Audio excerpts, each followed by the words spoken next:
아모스 3장 7절 시작. 주 여호와께서는 자기의 비밀을 그종 선자들에게 보이지 아니하시고는 결코 행하심이 없으시리라. 아멘. 하나님은 하나님의 비밀을 반드시 보여준다 라고 되어 있죠. 반드시 보여준다.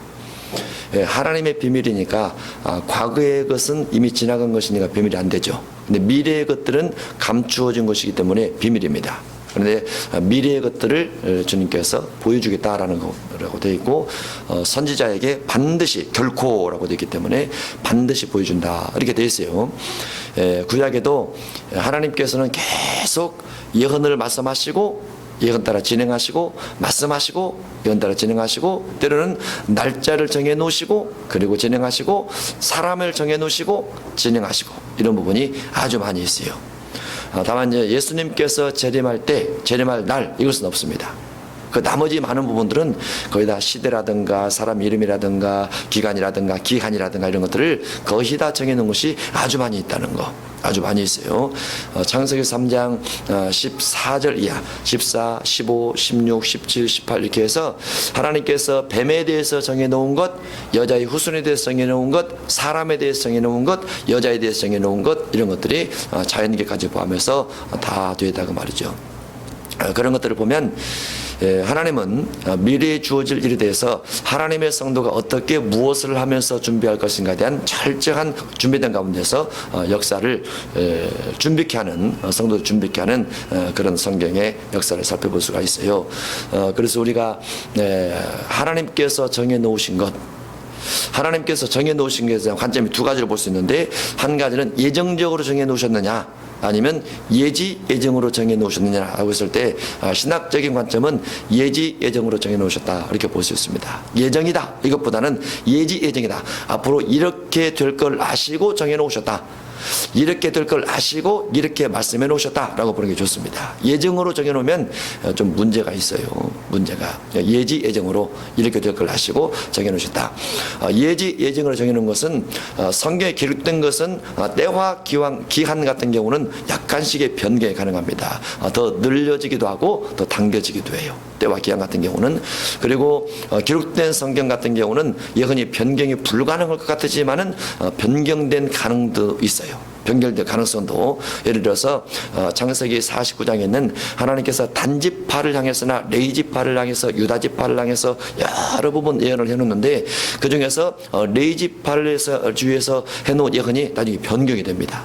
그래서 창세기 49장에 있는 레이지파를 향해서 했던 말만 그대로 믿으면 레이지파가 나중에 악한 지파인데 나중에 이제 선한 지파가 됩니다.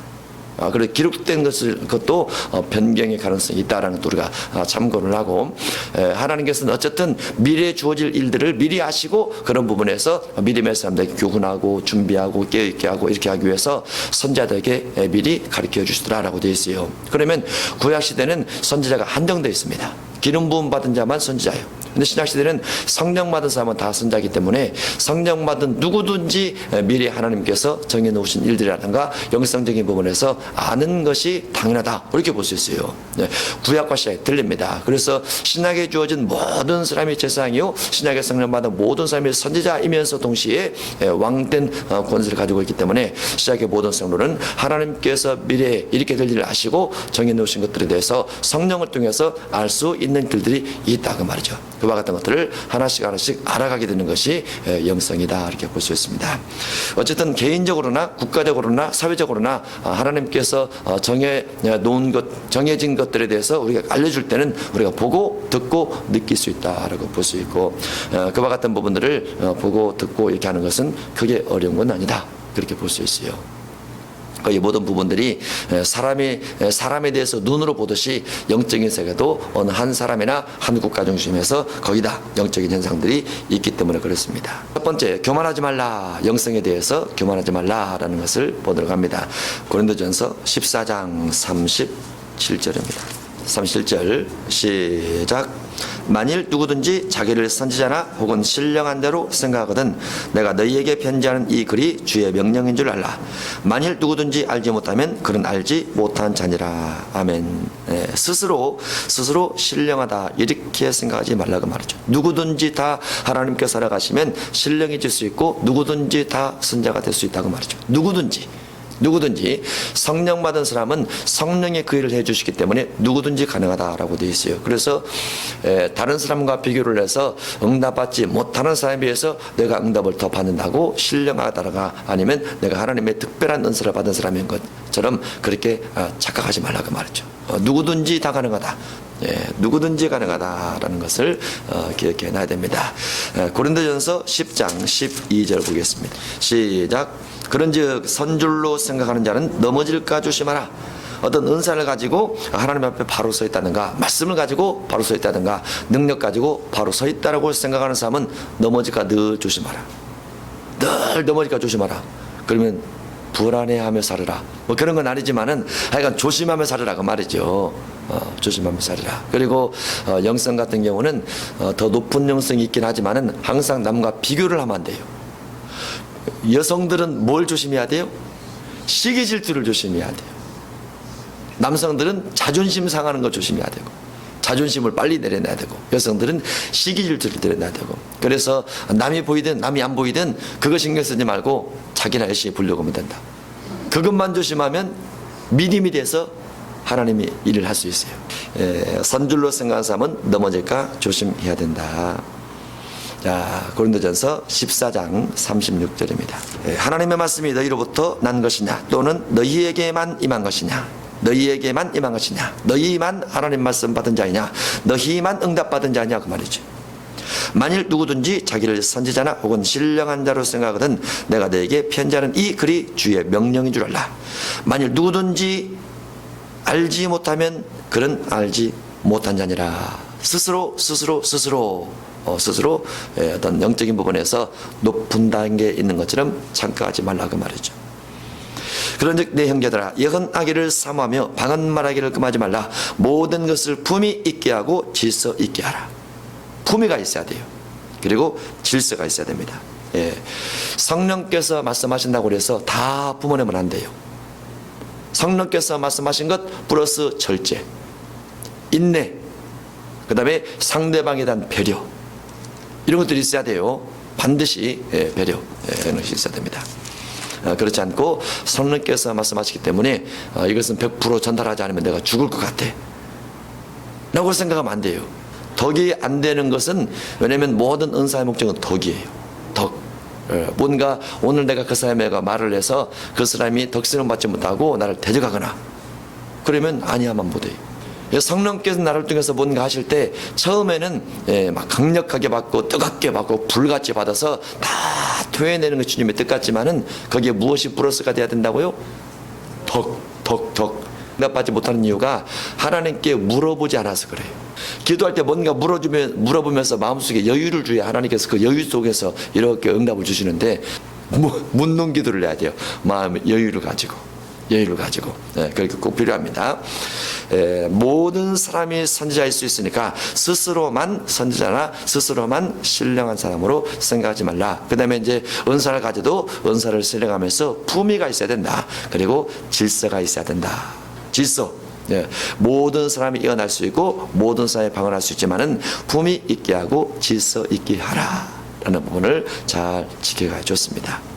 아무리 은사를 강력하게 해도 계시를 강력하게 한다 할지라도 계시를 받고 전달을 했는데 그 사람이 가버리고 다시는 안 만난다 하면 소용이 없잖아요.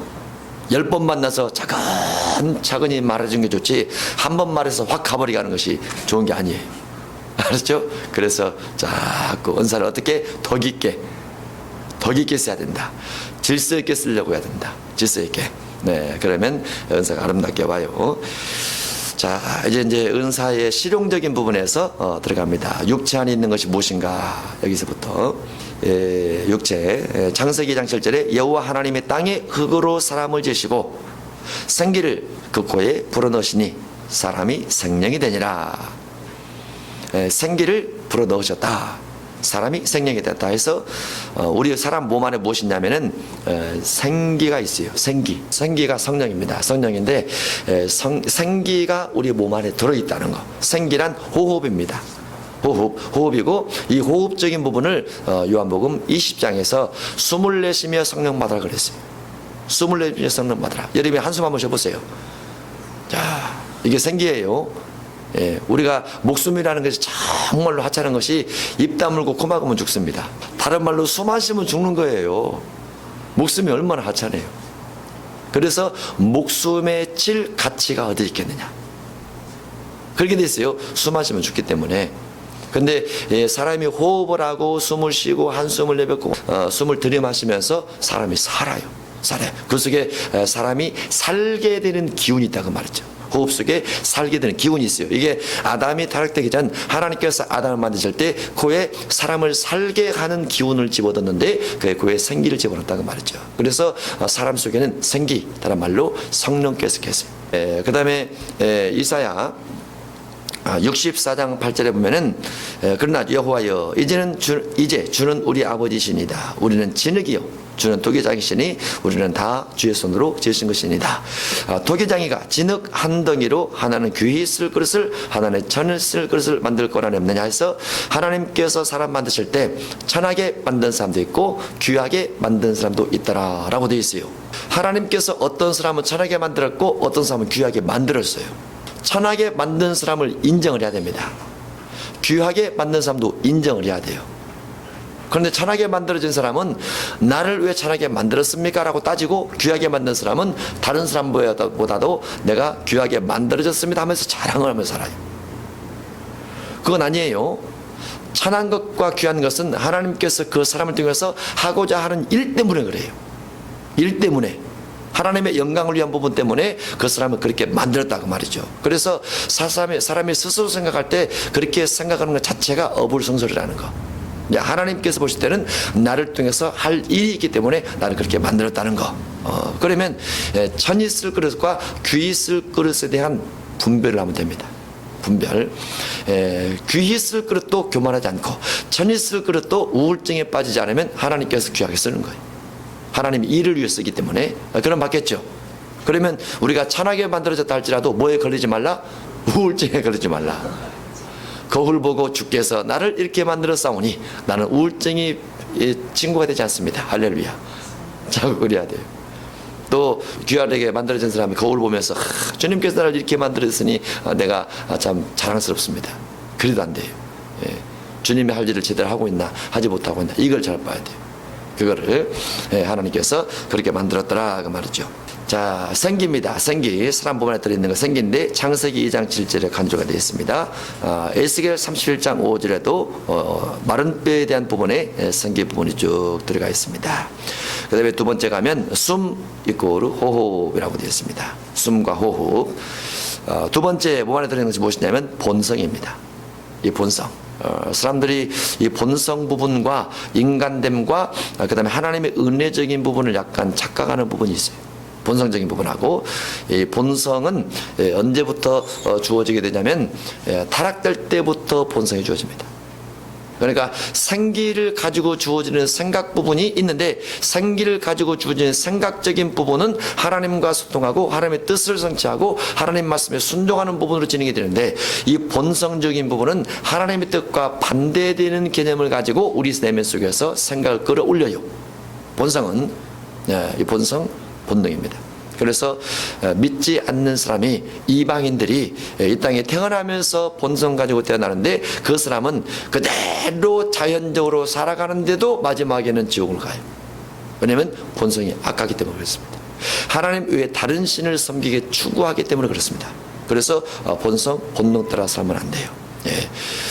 우리가 이제 지난번에 여기를 공사를 하면서 흙을 싹 걷어냈어요. 흙만 있었어요. 흙만 있고 이제 공사를 중단하다 보니까 거기에 이제 풀이 나기 시작하죠. 근데 사람이 먹을 만한 풀은 안 나고 못 먹을 만한 풀만 나요. 농사 짓지 않아도 배추가 난다든가 무가 난다든가 또 이제 토마토가 열린다든가 그럼 얼마나 좋아요. 벌어진 땅에 왜 사람이 먹을 만한 것은 하나도 나지 않고 못 먹을 잡풀만 나느냐? 왜 그럴까요? 땅이 타락돼서 그래요. 타락돼서. 언제부터? 아담의 범죄에서 땅이 가시와 엉겅퀴를 내기 시작하면서 모든 땅이 다 그래요. 모든 땅이. 그러면 사람도, 타락된 사람은 그 속에 있는 본능이 자라서 어떻게 살아가느냐? 악하게 살아가는 거예요. 그래서 예수님 믿는 것이 필요하고, 한심만 성경이 필요하고, 그 가운데 교육을 받아서 선하게 살아가는 교육들이 필요하다고 말이죠. 그런 교육을 받지 않거나 예수님의 속에 지식으로 들어가지 않냐면 하나님 외에 다른 신을 섬기게 돼 있고, 우상을 숭배하게 돼 있고, 마귀의 교육받아서 그것이 이 땅의 삶의 전체인 것처럼 살게 돼 있어요. 운명은 재판장이 누구십니까? 재판장이 예수님이란 말이죠. 재판장이 석가도 안 되고 마호멧도 안 되고 공자도 안 되고 그런 재판장이 아니에요. 예수님만 재판장이세요. 왜냐하면 죽었다가 사신 분만 재판장이기 때문에. 다른 종교 지도자는 다 죽었다가 말이죠. 그럼 예수님이 재판할 때 뭐 가지고 재판하느냐? 성령을 따라서 한신 섬기고 성령을 따라서 선하게 살았느냐, 이거 본단 말이죠. 그래서 우리 안에 있는 본능, 이 본능이 타락된 본능이라는 것을 우리가 인정하고 있어야 돼요. 타락된 본능, 하나님께서 원치 않는 육의 본능이고, 때로 그 부분이 사단이 우리를 미혹하는 절대적 성품이라는 것을 인정해야 돼요. 그 타락된 본능은 누가 우리에게 전달해 줬을까요? 어머니나 아버지가 전달해 줬어요. 너무나 감사하죠.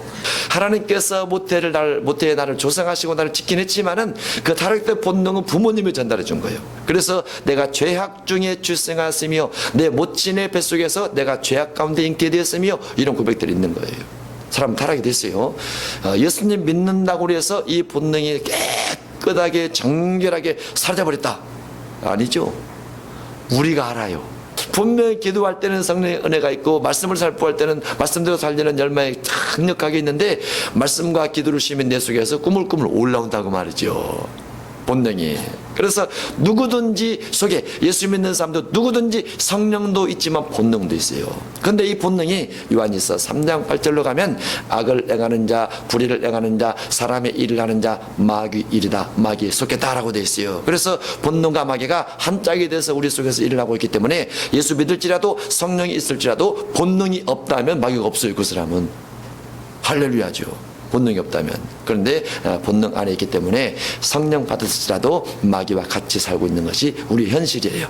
그래서 성령의 능력 더 받고, 기도해서 성령 충만 받고, 더 많이 기도해서 거룩한 삶을 살고자, 말씀을 받아서 더 거룩한 삶을 살고자 부단하게 애쓰면서, 그들과 싸우면서, 그들 이겨나가면서 이렇게 가는 것이 우리의 영성이라고 말이죠. 그래서 우리 속에 있는 본능, 이 부분을 우리가 이제 영성을 쭉가면서 하나씩 찾아낼 겁니다. 할렐루야죠. 본능 속에 좋은 것도 있어요. 왜냐하면 안 믿는 사람 중에서 성령을 안 받았지만 다 악하게 사는 건 아니에요. 도덕적으로 착하게 또 가난하게 사는 사람도 있어요. 다만 예수님이 없을 뿐이죠. 그렇죠? 또 선행하는 사람도 있고 구제하는 사람도 있고 그런 사람도 있어요. 나름대로 그런 분들도 있기 때문에 우리 내면에도 그런 부분도 있어요. 양면이 다 있는 거죠. 선을 추구하는 마음, 악을 추구하는 마음, 둘 다 있어요. 다만 이제 그 부분이 선악가로 보면은 선도 있고 악도 있는데, 예수 그리스도 외에 선악에 대한 추구성이 있다고 말이죠. 그래서 일반적으로 가지고 있는 선에 대한 추구성도 찾아낼 수 있어요. 자, 본성적인 부분이 로마서 2장 14절에 보면은 율법 없는 이방인이 본성으로 율법의 일을 행할 때에는 이 사람은 율법이 없어도 자기가 자기에게 율법이 되나니 해서 본성 부분이 기록이 되어 있습니다. 이것은 이제 우리가 율법으로 분류할 때는 이방인 율법이라 이렇게 분류를 했죠. 마태복음 15장 19절에 보면은 마음에서 나오는 것은 악한 생각과 살인과 간음과 음란과 도둑질과 거짓증언과 비방이니, 라는 이 부분이 마음에서 나오는 것, 이 부분이 본성의 한 부분, 본능에 해당됩니다. 마음에서 나오는 것, 이것이 이제 예수님께서 마태 15장이 사람의 계명, 바리새인과 사두개인들의 장로들의 유전, 이 부분이 기록됐는데, 그 장로들의 유전과 사람의 계명과 그다음에 마음에서 나오는 것이 문맥상으로 연결되어 있어요. 그래서 사람의 계명이 마음에서 나오는 것의 일부다라고 그렇게 이제 몸으로 연결됐는데, 그 마음에서 나오는 것이 사실 좋은 것은 아니에요. 악한 생각이 있더라. 살인, 간음, 음란, 도둑질, 거짓증언, 비방, 이런 것들이 있더라 말이죠. 창세기 3장 14절 이하에는 뱀에 대한 본능 부분이 쭉 되어 있습니다. 뱀에 대한 하나님의 심판이 기록되면서 뱀에 대한 심판, 그 다음에 여자의 뱀의 후손에 대한 심판, 그 다음에 사람 남자에 대한 심판, 또 여자에 대한 심판, 이런 부분이 쭉 되면서 그런 부분들 본능처럼 사람 속에 깃들어 있어요. 본능처럼. 그리고 그와 같은 것의 결과가 내 삶에 많은 부분을 지배를 나갑니다. 에베소 2장 1절 이하에 무엇이 되냐면, 여기도 이제 원죄론이죠. 원죄론인데, 허물과 죄로 죽었던 너희를 살리셨다 해서 허물과 죄가 사람의 본능 속에 들어있습니다. 허물과 죄. 그리고 공중의 권세 잡은 자를 따랐다. 이 부분도 거기에 들어있어요. 그러니까 믿지 않는 사람이 이방신을 따라가면서 공중 권세를 따라가는 것이 마귀를 따라가는 것이라고 그렇게 표현되어 있어요. 에베소 2장에는 로마서 3장 9절에는 의인은 없나니 하나도 없다라고 기록이 되면서 역시 그 부분도 의인되지 못한 부분들로 쭉 기록이 되어 있습니다. 원죄의 부분을 통해서 사람의 본성, 본능적인 부분을 살펴볼 수 있게 되는 것이죠. 그 다음에 우리 속에 또 무엇이냐면은 영혼이라는 것이 있습니다. 본능과 비슷하지만은 단어가 다 다르게 되어 있죠. 흔히 영과 혼을 영 하나, 혼 하나 이렇게 따로 나눈 사람도 있고, 영혼 그 다음에 육 이렇게 따로 나눈 사람도 있습니다. 그래서 이 부분은 이제 우리가 신학에서 말할 때는 이분법이냐 삼분법이냐 이렇게 말을 해요. 영, 혼, 육 이렇게 나눌 것인가, 아니면 영혼, 육 이렇게 나눌 것인가. 그래서 이분법, 삼분법 말하는데, 사실은 이 세 가지는 뗄래야 뗄 수 없는 불가분의 관계에 있습니다. 성령과 영 또는 영혼과 육은 구분해서 볼 수 있어요. 이 세 가지는. 그런데 사람의 성령을 빼고 영혼, 영혼, 육 이렇게 나누거나 영혼, 육 이렇게 나누거나, 이것은 무가치예요. 그 안에 이제 간주로 쭉 들어가 있는 본문의 구절 들어보면은 어떤 곳은 영이라 표현되어 있고, 어떤 곳은 혼이라 표현되어 있고, 어떤 곳은 영혼이라 표현되어 있어요. 그래서 이 부분이 이분법이 되기도 하고 삼분법이 되기도 한다. 둘 다 맞다. 저는 그렇게 봅니다. 둘 다 맞아요. 둘 다. 내용을 보면 전도서 12장 7절입니다. 흙은 여전히 땅으로 돌아가고, 여기서 흙은 무엇입니까? 흙은 육체를 말합니다. 뭐 눈이라든가 두뇌라든가 이런 것들. 흙은 여전히 땅으로 돌아가고, 왜 땅으로 돌아갈까요? 땅에서 왔기 때문에. 영은 그것을 주신 하나님께로 돌아가기 전에 기억하라. 하나님께 돌아가는 것은 영이 돌아간다. 이렇게 되어 있죠. 영이 돌아간다. 그런데 마태 27장 50절에 예수님께서 운명하시면서 크게 소리 지르시고 영혼이 떠나시니라라고 되어 있어요. 전도서로 보면은 영이 떠나시니라 이렇게 되어 있어야 되는데, 예수님 운명 때는 영혼이 떠나시니라라고 되어 있습니다. 그래서 전도서에 있는 영과 마태복음에 있는 영혼이 같은 말입니다. 운명 후에 영 또는 영혼이 떠나더라 그 말이죠. 근데 사도행전 5장 5절에 보면은 아나니아가 이 말을 듣고 엎드러져 혼이 떠나니라고 돼서, 아나니아가 죽으면서는 뭐라고 돼 있어요? 혼이라고 돼 있어요. 사람이 운명 때 영, 운명 때 영혼, 운명 때 혼 이렇게 해서 때로 다른 단어를 쓰긴 하지만은 결국 의미상으로는 육체 안에 있는 영적인 존재, 생각, 마음, 이와 같은 것들이 깃들어 있는 그 존재가 떠나더라 이렇게 볼 수 있습니다. 데살로니가 전서 5장 23절에 보면 평강의 하나님이 친히 너희를 온전히 거룩하게 하시고 또 너희의 온 영과 혼과 몸이 해서 하나로 되어 있어요. 영이든지 혼이든지 몸이든지 구분이 되어 있는 것 같지만은 하나로 되어 있습니다. 몸이 우리 주 예수 그리스도께서 강림하실 때 흠없게 보존되기를 원하노라. 영도 흠없게, 혼도 흠없게, 몸도 흠없게 보존되기를 원하노라. 히브리서 4장 12절에 보면 하나님 말씀은 살아있고 활력이 있어 좌우의 날선 어떤 검보다도 예리하여 혼과 영과 및 관절과 골수를 찔러 쪼개기까지 하며 또 마음의 생각과 뜻을 판단하나니 해서 혼, 영, 관절, 골수 이 모든 것이 결국은 마음의 생각과 뜻과 같다라고 되어 있습니다. 그래서 하나로 되어 있습니다. 사람의 몸 안에는 흙과 생각 결합된 생명이 있고 본성적인 부분이 있고, 그 다음에 그 본성 안에 깃들어 있는 영, 혼, 영혼 이런 것들이 같이 있더라 이렇게 볼 수 있습니다. 세 번째, 몸에 있는 존재 성령입니다. 성령과 생기가 같은 것 같지만 생기를 받은 아담이 타락이 됐단 말이죠. 타락이 돼서 생기가 어떤 성령의 역할, 성령의 역사로 타락되기 전에 아담을 통해서 했던 것이 많이 있는데, 타락되고 나서는 이 사람이 본능 따라 살게 되다 보니까 악하게 되고 불의한 일을 하게 되고 마귀의 미혹을 쉽게 받게 되고 마귀의 일을 하게 되고 이렇게 하게 되죠. 그래서 신약시대 사도행전 2장 1절에 보면은 성령께서 임하시는데, 성령 임재를 통해서 성령이 내주하게 되고, 내주함으로 신앙 고백하고, 내주함으로 그 속에서 은사가 나타나게 되고, 내주함으로 능력이 와서 뭔가 주님의 일들을 하게 되는데, 사람의 육체 안에 성령이 있더라 말이죠. 요한복음 7장 37절에서 39절입니다. 명절 끝날 곧 큰 날에 예수께서 서서 외쳐 이르시되 누구든지 목마르거든 내게로 와서 마시라. 나를 믿는 사람은 성경의 이름과 같이 그 배에서 생수의 강이 흘러나오리라 하시니, 생수의 강이 어디에서 흘러나온다고요? 배에서. 39절 이는이란 무엇이냐면 생수의 강은 그 말이죠.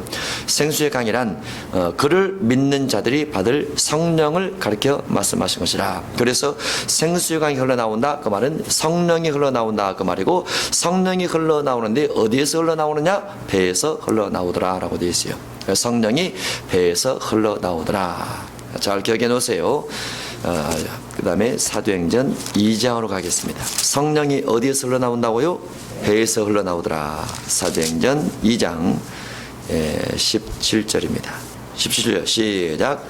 하나님이 말씀하시기를 말세 내가 내 영을 모든 육체에 부어주리니 너의 자녀들은 예언할 것이요 너의 젊은이들은 환상을 보고 너의 늙은이들은 꿈을 꾸리라. 아멘.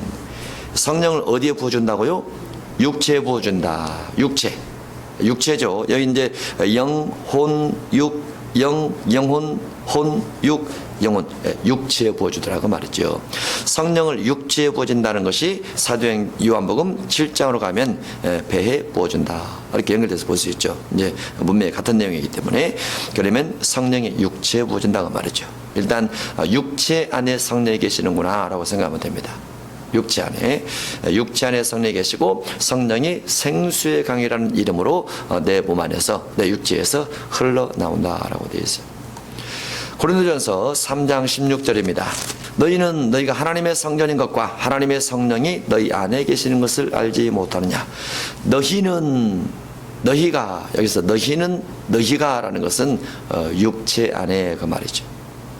육체가, 너희는, 예수 믿는 사람은 육체가 하나님의 성전인 것과, 그렇게 봐야 되겠죠.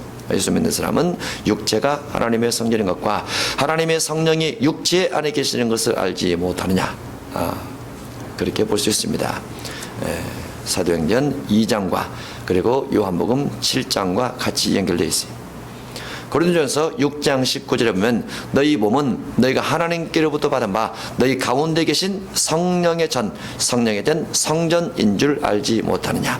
성령님의 성전이라고 말이죠. 성령님이 거하시는, 성령이 거주하시는, 성령이 내주하시는 전인 줄 알지 못하느냐. 성령의 전이라고 말은 육체라고 말이죠. 너희는 너희 자신의 것이 아니라 값으로 산 것이 되었으니 그런즉 너희 몸으로, 너희 육체로, 성령이 계신 육체로 하나님께 영광을 돌리라. 우리가 육체를 잘 알게 되는 것은 아주 중요합니다. 성령의 통로, 성령이 일하시는 모습, 성령이 활동하시는 모습, 성령의 능력이 부어지는 모습이 다 육체를 통해서 주어지기 때문에 육체를 본다는 것은 아주 중요해요. 고린도전서 12장 3절입니다. 그러므로 내가 너에게 알려노니 하나님의 영으로 말하는 자는, 하나님의 성령을 통해서 말하는 사람은 누구든지 예수를 저주할 자라 하지 않고 또 성령으로 아니하고는 누구든지 예수를 주시할 수 없느니라 해서 성령을 통해서 신앙 고백이 가능하다라고 되어 있어요. 우리 육체 안에 있는 성령이 내 입을 통해서 신앙을 고백하게 하더라고 말이죠. 육체 안에 성령이 있습니다. 그 다음에 네 번째입니다. 육체 안에 사단이 있습니다. 사단. 첫 번째 베드로에게 있던 사단입니다. 마태복음 16장 23절 예수께서 돌이키시며 베드로에게 이르시되, 예수님께서 분명히 베드로에게 이르시되 사탄아 내 뒤로 물러가라. 베드로에게 사탄아 그랬어요. 베드로 안에 사탄이 있는 겁니다. 신앙 고백한 자 안에 사탄이 있다고 말이죠. 신앙 고백한 자 안에. 너는 나를 넘어지게 하는 자로다. 네가 하나님의 일을 생각하지 아니하고 도리어 사람의 일을 생각하는도다. 사탄은 우리 속에서 무슨 생각을 하게 해요? 사람의 일을 생각하게 한다. 네, 사람의 일. 네, 예수 믿는 사람, 신앙 고백한 사람에게 사람의 일을 생각하게 하는 사탄이 있습니다. 그래서 베드로에게, 베드로라는 사람에게 말을 하지만 사탄아라고 말을 하죠. 베드로 속에 사탄이 있기 때문에. 고린도서 12장 7절입니다. 여러 계시를 받은 것이 지극히 크므로 너무 자만하지 않게 하시려고 내 육체의 가시 곧 사탄의 사자를 주셨으니 나를 쳐서 너무 자만하지 않게 하렵니다. 육체에 사탄의 사자를 줍니다. 하여간 육체에 뭐가 있다고요? 사탄이 있어요. 육체에 사탄이 이 생각이 있고 육체에 사탄의 가시가 있고 육체에 성령도 계시고 육체에 사단도 있더라. 요한복음 13장 2절입니다. 가룟 유다인데 마귀가 벌써 그 시몬의 아들 가룟 유다의 마음에 예수를 팔려는 생각을 집어넣었더라. 주머니에 돈을 집어넣었더라. 마음에 생각을 집어넣었더라. 주머니에 핸드폰을 집어넣었더라. 마음에 예수님을 팔려는 생각을 집어넣었더라. 사람 몸인 가룟 유다, 예수님의 제자인 가룟 유다에게 예수를 팔려는 생각, 마귀가 집어넣었더라라고 되어 있습니다. 역대상 21장 1절입니다. 사탄이 일어나 이스라엘을 데려가고 다윗을 충동하여, 다윗의 무엇을 충동하여? 마음을 충동해서, 감정을 충동하여 이스라엘을 계수하게 하니라. 사단이 다윗을 충동시킵니다. 그리고 다윗이 인구조사를 해서 하나님의 진도를 맛보게 되죠. 사도행전 5장 3절에 보면 베드로가 이르되 아나니아야 어찌하여 사탄이 내 마음에 가득하여, 사탄이 마음에 가득하여 내가 성령을 속이고 땅값 얼마를 감추었느냐. 그 말은 성령이 전혀 없는 사람이 아니고 성령이 있는데 속였다고 말이죠. 예수님 믿지 않는 사람은 성령이 없어요. 성령을 속일 것도 없어요. 그런데 아나니아 삽비라가 예수님 안에 있는 사람이었고 성령께서 그들의 마음에 감동을 줬고 소유를 팔리게 했고, 그러나 사탄의 미혹을 받아서 성령을 속이면서 결국은 죽임을 당하게 됩니다. 그 속에 사탄이 있더라고 말이죠. 우리 속에도 사탄이 있는가 잘 찾아봐야 돼요. 다섯 번째입니다. 귀신입니다. 귀신. 마태복음 12장 43절. 더러운 귀신이 사람에게서 나갔을 때 물 없는 곳에도 다니며 쉬기를 구하되 쉴 곳을 얻지 못하고. 더러운 귀신이 사람에게 있어요. 사단도 있지만 귀신도 있죠. 바울에게 주어진 사탄의 사자는 귀신입니다. 사자이기 때문에 계시록 16장 13절 또 내가 개구리 같은 새 더러운 영이 용의 입과 짐승의 입과 거짓 선자의 입에서 나오니 그들은 귀신의 영이라 해서 용, 짐승, 거짓 선자 그들 속에 귀신이 있음을 설명하고 있습니다.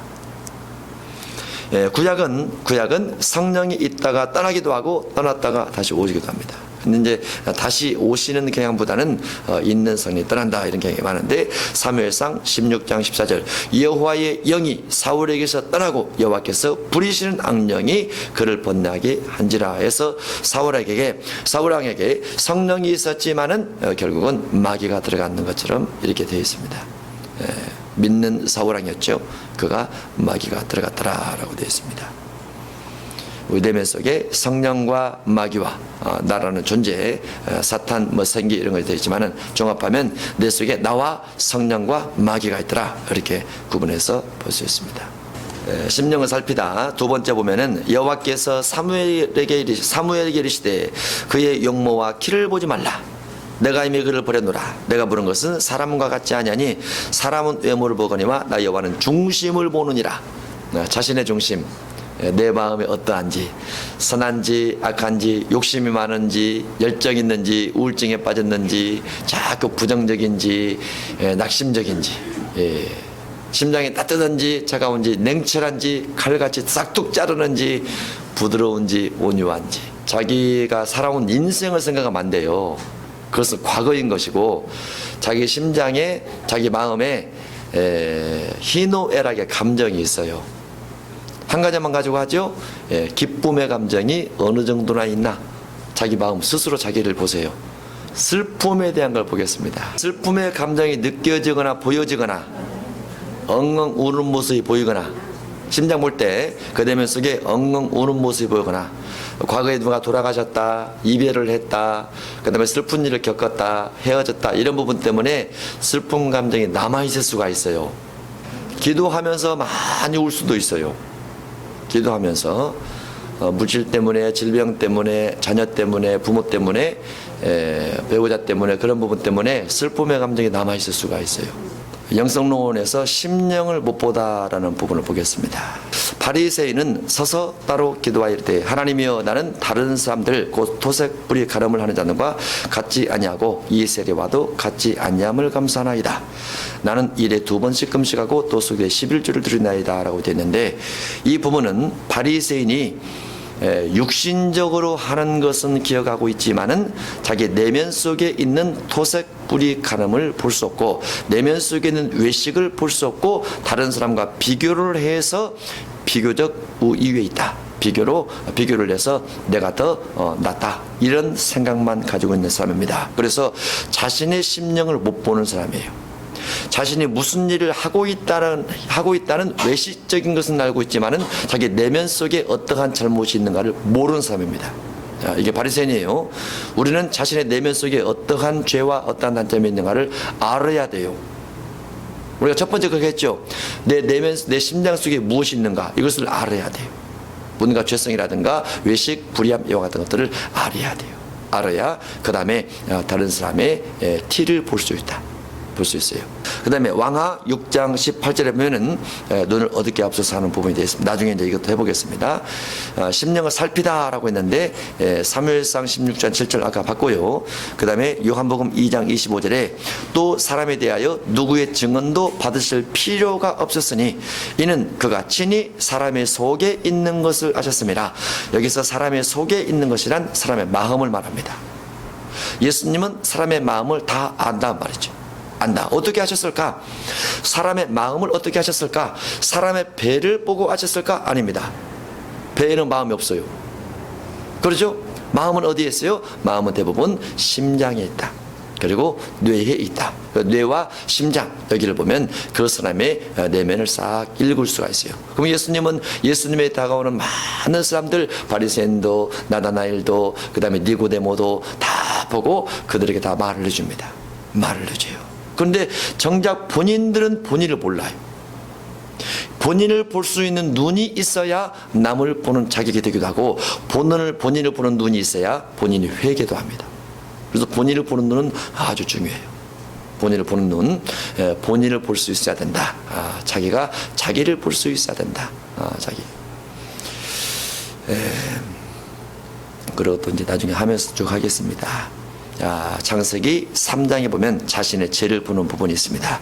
이에 그들의 눈이 밝아져 자기들이 벗은 줄을 알고 무화과나무 잎을 엮어 치마를 삼았더라. 여기서 눈이 밝아져라는 것은 자기 내면 속에 있는 부끄러움을 볼 수 있는 눈이 열렸다고 말이죠. 죄를 보는 눈이 열렸다고 말이죠.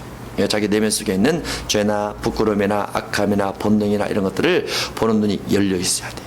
그래야 그 속에서 회개가 납니다. 회개가. 누가복음 5장 8절을 보면 시몬 베드로가 이를 보고 예수의 무릎 아래 엎드리되 주여 나를 떠나소서 나는 죄인이로소이다 해서 베드로가 예수님 앞에 죄인됨을 고백을 합니다. 아무리 생각해도 나는 내가 죄인 아닌 것 같아요. 그런 사람이 있어요. 내가 무슨 죄를 지었는데요. 그런 사람이 있어요. 그런 사람은 여기 해당이 안 됩니다. 그 사람은 죄가 없어서 그 자신의 죄인이 아닌 것처럼 생각하는 것이 아니고, 죄를 보는 눈이 안 열려서 그래요. 자기가 죄인이라는 것이 안 깨달아져서 그래요. 안 깨달아져서. 죄가 없어서가 아니고 보는 눈이 안 되는 거죠. 보는 눈이 있어야 돼요. 자신이 죄인이라는 것을 보는 눈이. 누가복음 18장 13절 세리는 멀리 있어서 감히 눈을 들어 하늘을 쳐다보지도 못하고 다만 가슴을 치밀으되 하나님의 나를 불쌍히 여기소서 나는 죄인이로소이다 라고 되어 있습니다. 자, 아까 했던 거 슬픔에 대한 감정이 있죠. 슬픔에 대한 감정 아까 봤어요. 두 번째로 웃음입니다. 웃음으로 좋아지는 것, 웃지 않음으로 안 좋아지는 것, 여기까지 생각해 볼 수 있죠. 상대방 웃지 않는다. 가족이 힘들겠군요. 그럴 수 있죠. 웃지 않는다. 좋은 일이 생겨도 별로 웃지 않는군요. 그럴 수 있죠. 웃는다. 조금만 웃어도 빵 터지는군요. 조금 재밌는 일이 있어도 빵 터지는군요. 꽃이 새순이 돋아나는 것 보고 빵 터지는군요. 장미 하나 보고 그 백송이 본 것처럼 터지는군요. 연결되죠. 느낄 수 있다. 마음에 생각이 떠오를 수 있다. 웃음에 대해서 사라가 창세기 18장 15절 사라가 두려워서 부인하려되 내가 웃지 아니하였나이다 이르시되 아니라 네가 웃었느니라. 하나님께서 아브라함과 대화를 하죠. 내는 이맘때 내게 아들이 있으리라. 그러니까 아브라함이 하나님께 말을 하죠. 무슨 소리입니까? 나이가 늙고 아내는 경수가 끊어지고 어떻게 자녀를 얻을 수가 있습니까? 그러니까 아내 사라가 저 아내 듣고 있다가 웃었어요. 웃었단 말이죠. 그러니까 천사가 주님 밖에서 사라가 웃었느니라 그러니까 또 그 말을 듣고 안 웃었습니다 라고 시침이 딱 된다고 말이죠. 세 번째 되어 있습니다. 세 번째 에레미야 4장 19절인데 슬프고 아프다 내 마음속이 아프고 내 마음이 답답하여 잠잠할 수 없으니 이는 나의 심령이 나팔소리와 전쟁의 경보를 들으미로다 해서 답답이 주제입니다. 우리 내면 속에 있는 영성의 한 부분 담대함 요한일서 5장 14절 그를 향하여 우리가 가진 바 담대함이 이것이니 그의 뜻대로 무엇을 구하면 들으심이라. 기도할 때 담대함입니다.